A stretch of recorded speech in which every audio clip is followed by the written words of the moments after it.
Shalom सभी को स्वागत है आपका आज के इस बाइबल अध्ययन में। आइए हम प्रार्थना से शुरुआत करते हैं। सर्वशक्तिमान प्रेमी प्रभु परमेश्वर पिता, धन्यवाद करते हैं, शुक्रिया अदा करते हैं आपका। सारा आदर, सारी महिमा, सारा प्रशंसा हम आप ही को देते हैं प्रभु।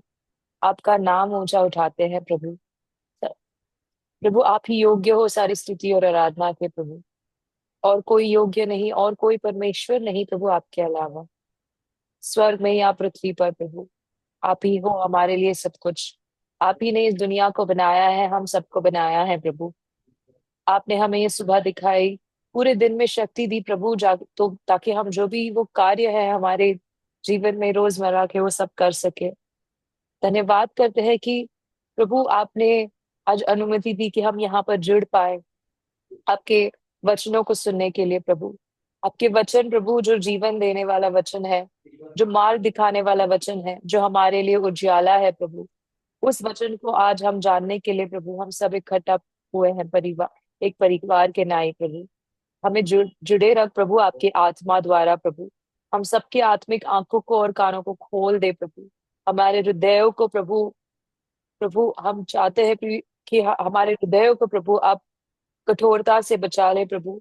और आपके वचन सुनते ही प्रभु हम विश्वास में और दृढ़ बने प्रभु। प्रभु हमारे अंदर अगर जो कुछ भी है प्रभु जो आपसे नहीं है प्रभु, उसको आज आपके वचन के जल से शुद्ध कर दे प्रभु। हम धन्यवाद करते हैं कि आपने प्रभु हमें यहाँ पर इकट्ठा होने के लिए प्रभु एक योजना रची प्रभु। प्रभु हम पर आपका पवित्र लहू पुकारते हैं। हमारे सारे परिवार के लोग प्रभु जहां से भी हम जुड़े हैं प्रभु, हम सबके मनों को प्रभु एकजुट होकर प्रभु आपके वचन सुनने के लिए तैयार कर। और प्रभु आपका वचन प्रभु आज हमारे जीवन में हमारा जीवन बदल दे प्रभु। और हम ये वचन सुनकर दूसरों का जीवन भी बदल पाए, ऐसे प्रभु हमें हमें मौके दे। धन्यवाद करते हैं शेखजादू के लिए भी हम धन्यवाद करते हैं प्रभु। उन पर आपका पवित्र लहू पुकारते हैं, उनके इर्द गिर्द आपके स्वर्गदूत हमेशा बने रहे प्रभु। उन पर आपकी अच्छी सेहत हमेशा बनी रहे प्रभु। उनके हृदय को आप जानते हैं प्रभु, उनके सारे जो भी उनको प्रभु जरूरतें हैं वो आप जानते हैं प्रभु। उन सबको आप हमेशा मुहैया करा प्रभु। हम हम हम उन पर हमेशा आपकी अनुग्रह और आपका अनुग्रह और दया मांगते हैं। आपका हाथ और प्रसन्नता उन पर हमेशा बनी रहे। आज जो भी भेद और प्रकाशन आप उनके हृदय पर रखे हैं प्रभु, वो हम सब समझ पाए प्रभु। और हमारे जीवन में भी हम ऐसा प्रकाशन पाए प्रभु, ऐसे हमें शक्ति दे। आज प्रभु हमारा रिश्ता आपके साथ और दृढ़ बने आपका वचन सुनकर प्रभु।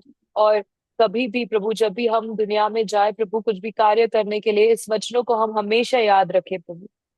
धन्यवाद करते हैं प्रभु। आगे का समय आपके हवाले करते हैं, जिन तक भी आपका मैसेज पहुंचा है प्रभु, वो सारे लोगों को आज जुड़ने के लिए प्रभु आप मार्ग सरल बना प्रभु। शैतान के सारे कार्यों को हम खारिज करते हैं प्रभु यीशु मसीह नाजरीन के नाम में प्रभु। और हम चाहते हैं और मांगते हैं कि आपकी पूर्ण इच्छा बनी रहे। आप बढ़े और हम घटे प्रभु। सारे इंटरनेट कनेक्शंस पर आपकी योजना मांगते हैं प्रभु। और सारे मोबाइल डिवाइसेस और लैपटॉप से जहां से भी जुड़े हैं प्रभु, सब कुछ सही से चले पूरे बाइबल अध्ययन तक प्रभु।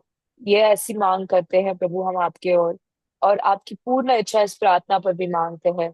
आपकी योजना अनुसार चला प्रभु हम सबको। ये प्रार्थना हम यीशु मसीह नाजरीन के नाम में मांगते हैं। आमीन। आमीन। तो एक बार फिर से सभी प्रियजनों का प्रभु यीशु मसीह के मधुर नाम में आज के अध्ययन में स्वागत करता हूं मैं। तीन शब्दों पर आज हम लोग ध्यान केंद्रित करेंगे। पृथ्वी, जगत और संसार। पढ़ेंगे, पढ़िए। पृथ्वी, जगत और संसार। Earth, human beings and the world. ये तीन शब्द को ठीक ठीक समझने का प्रयास करेंगे, क्योंकि तीनों का संबंध हमसे है और कुछ बातें जो हमारे प्रभु ने वचन में सीख हमें चिताया है, उन बातों पर भी ध्यान करेंगे।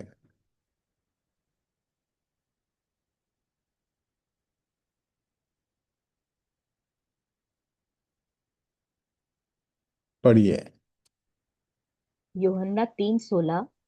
क्योंकि परमेश्वर ने जगत से ऐसा प्रेम रखा कि उसने अपना इकलौता पुत्र दे दिया, ताकि जो कोई उस पर विश्वास करे वह नाश न हो परंतु अनंत जीवन पाए। John chapter 3, verse 16. But this is how God loved the world. He gave his son, one and only Son, so that everyone who believes in him will not perish but have eternal life.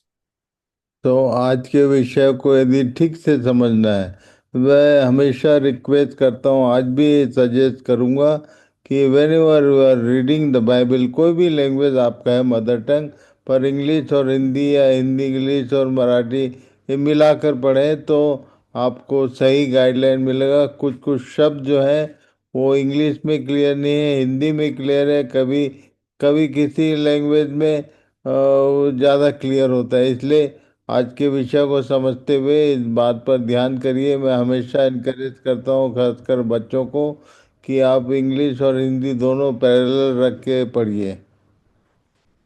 यहाँ पर English में लिखा है for this is how God love the world. यहाँ ये लिखा है कि परमेश्वर ने जगत से ऐसा प्रेम किया, जगत के लिए यहाँ पर वर्ड शब्द काम में आया। और तब एक और बात लिखता है,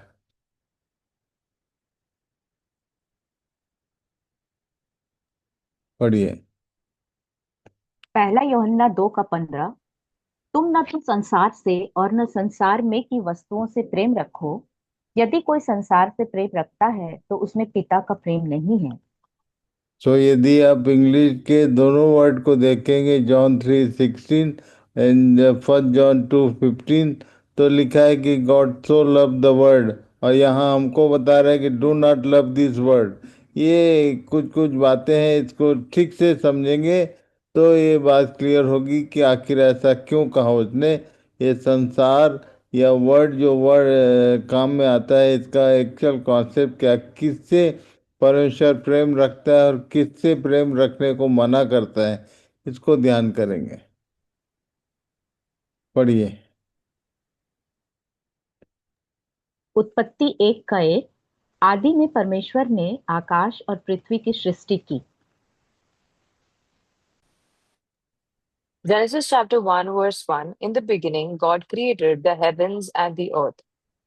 यहाँ एक तीसरा शब्द है जो इसी लाइन में काम में आता है, जगत संसार, और तीसरा है पृथ्वी। पृथ्वी के लिए हिब्रू में वर्ड है अफर, जिसको अर्थ बोलते हैं। पढ़िए। यूहन्ना जगत। जगत अर्थात मनुष्य जगत।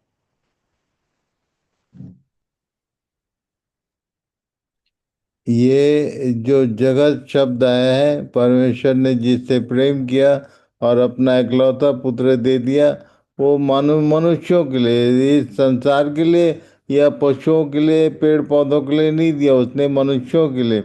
जगत को यदि हिंदी में समझना चाहें तो जगत कुएं के ऊपर जो मुंडेर होती है उसको जगत बोलते हैं, जो पृथ्वी के लेवल से ऊपर होता है, जो कुएं के चारों तरफ एक छोटी सी दीवार, उसको उसी को जगत बोलते हैं।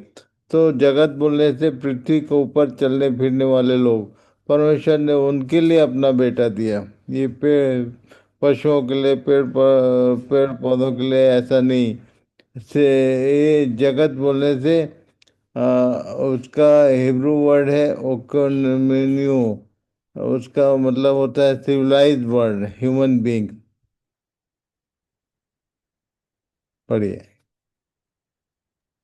पहला यूहन्ना 2 का 15। तुम न तो संसार से और न संसार में की वस्तुओं से प्रेम रखो। यदि कोई संसार से प्रेम रखता है तो उसमें पिता का प्रेम नहीं है। 1 John chapter 2, verse 15. Do not love this world nor the things it offers you. For when you love the world, you do not have the love of the Father in you.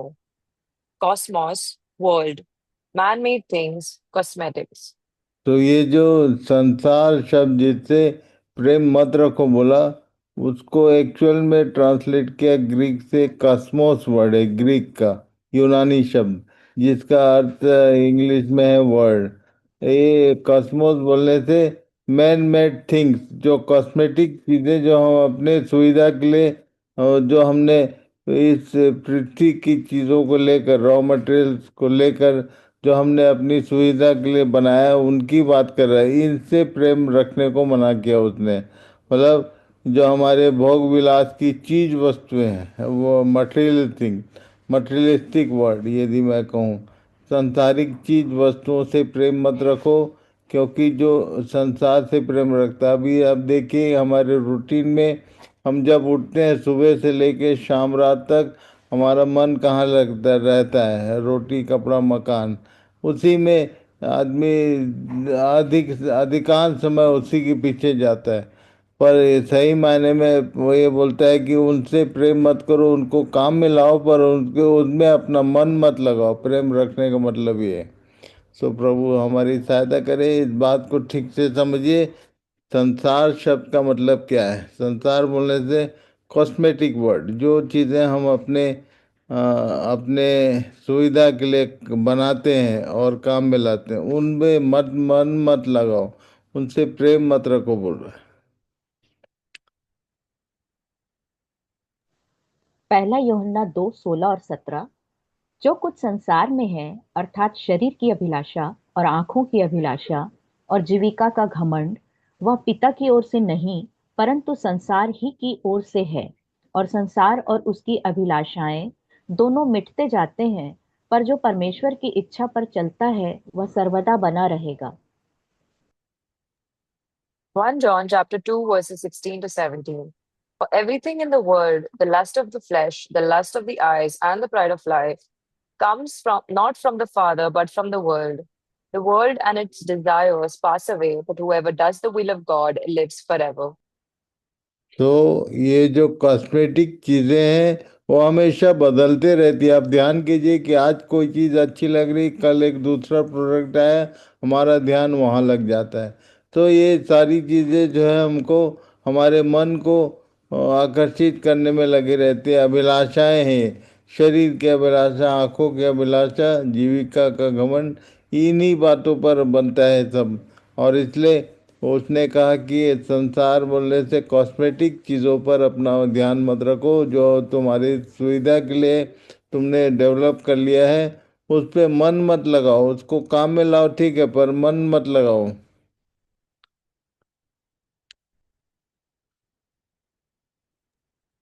कुलुस्सियों 3:1 से 3 तक।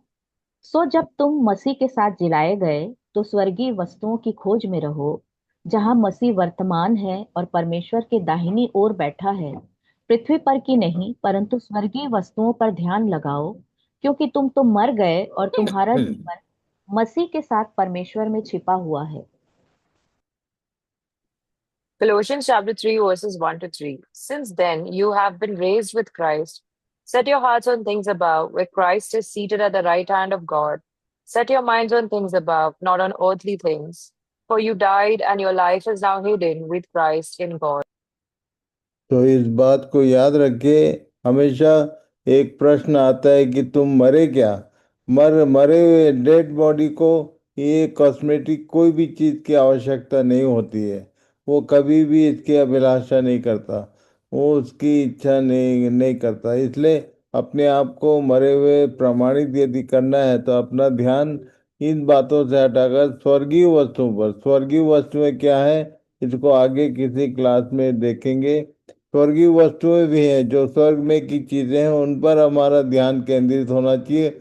उसको achieve करने का उसको प्राप्त करने का प्रयास करना चाहिए। सो यहाँ पर लिखा है कि तुम तो मर गए, तुम्हारा जीवन मसीह के साथ मसीह में छिपा हुआ है, परमेश्वर में छिपा हुआ है। और इसलिए प्रभु सहायता करे कि हम इस बात को प्रमाणित कर सकें कि हाँ, हम स्वर्गीय, सही मायने में स्वर्गीय लोग हैं, सांसारिक नहीं। हमारा ध्यान स्वर्गीय बातों पर है, सांसारिक बातों पर नहीं।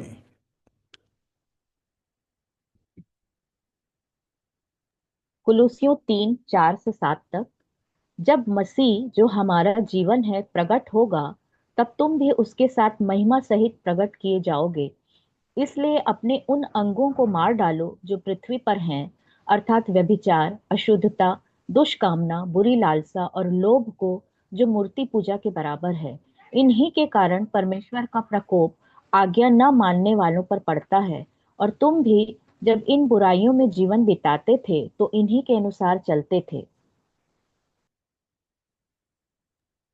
Colossians chapter 3, verses 4 to 7. When Christ, who is your life, appears, then you also will appear with him in glory. Put to death, therefore, whatever belongs to your earthly nature: sexual immorality, impurity, lust, evil desires, and greed, which is idolatry. Because of these, the wrath of God is coming. You used to walk in these ways in the life you once lived. ये बोलता है कि पहले हम ऐसा करते थे, पहले जब इस जीवन में नहीं आए थे, जब हम प्रभु की बातों को नहीं जानते थे, तब हम संसार की बातों के अभिलाषाओं में अपने दिन बिताते थे। पर अब जब हम प्रभु के पास आ गए हैं, हमने बपतिस्मा लेकर अपने मरे हुए की गवाही दी है, तो इस बात को बनाए रखने का है कि वाकई में हमारा इस वर्ल्ड के इस सांसारिक चीज़ों से हमारा कोई प्रेम नहीं है। हम अपनी आवश्यकता की चीज़ों को काम में लाते हैं, केवल सर्वाइवल के लिए जो बातें जरूरी है, पर हमारा मन उनमें नहीं लगा रहता। इस बात को प्रमाणित करना पड़ेगा। पढ़िए। पहला यूहन्ना 5:4। जो कुछ परमेश्वर से उत्पन्न हुआ है वह संसार पर जय प्राप्त करता है, और वह विजय जिससे संसार पर जय प्राप्त होती है हमारा विश्वास है। 1 John chapter 5, verse 4. For every child of God defeats this evil world, and we achieve this victory through our faith. इसको एविल वर्ड क्यों बोला, क्यों इसको बुरा संसार का कहा जा रहा है? इसका कारण ये है कि यही बातें जो हैं हमको परमेश्वर से प्रेम करने से रोकती हैं, हमारा ध्यान भटकाती। हमारा ध्यान हमेशा प्रभु की बातों से ज़्यादा इन बातों पर लगता है, और इसलिए प्रभु आज हमारी सहायता करे। बहुत सरल ढंग से, बहुत एक छोटी सी बात आज प्रभु ने हमारी सहायता की है। उसने मेरी अगुवाई की कि इस विषय में आपका ध्यान मैं केंद्रित करूं कि तीन चीज़ें हैं। पृथ्वी जिसकी परमेश्वर ने सृष्टि की, ये जगत जिससे परमेश्वर प्रेम करता है, इतना प्रेम किया कि अपना बेटा दे दिया। पर संसार जब शब्द जब आता है तो वो चिताता है कि संसार से प्रेम मत करो, इस संसार की बातों पर विजय प्राप्त करो। और तब प्रकाशित वाक्य होने हम लोगों ने बार बार एक बात देखा, जो जय पाए, जो जय पाए। और इसलिए एक जगह ये भी है जहाँ हमको जय प्राप्त करने के, अपने अंदर से संसार की सारी चीज़ों के प्रति जो प्रेम है उसको पूरी रीति से समाप्त कीजिए, और अपने प्रभु से, उसकी बातों से, उसके वचनों से, उसके चिताए हुए मार्गों से प्रेम करिए। प्रभु आप सबों को आशीष देंगे।